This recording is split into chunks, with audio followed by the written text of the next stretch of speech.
mu izina rya sitoka shitana wa dayimoni bamwitire kwetse natokesheje mu izina rya Yesu. Manura imbaraga zawe witeka Mana mu izina rya sitoka shitani.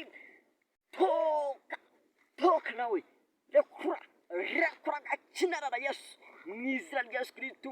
Witeka Mana ndakuragije ndakurinze mu izina rya Yesu Kristo.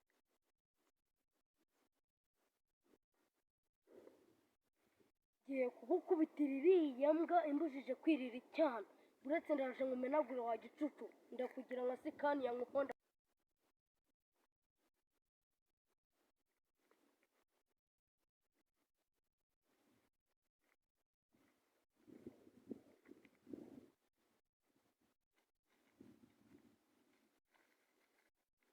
Oh Yesu mu izina rya Yesu Kristo.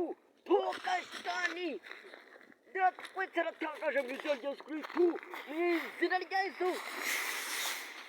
Toka shitani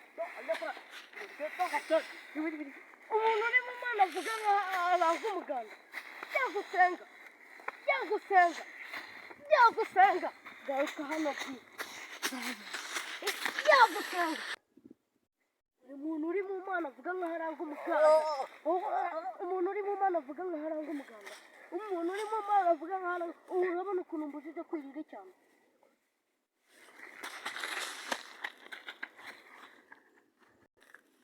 Mana wemeye ko biriya bintu binjyana nuko bakurusha gusenga.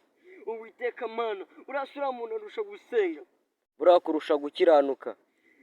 toka shitani abadayimoni uri murandunda wa Mana nenzi ko utanga umugisha ndanakuretse ngenda nigendeye. Bose urabona ari uri wenyine uri muri iyi si, nunyanga abandi bazanyemera. Wewe uri n'umudage Mana ngiye nkuvuye n'imande mu izina rya Ubuse hano turi mu Budage.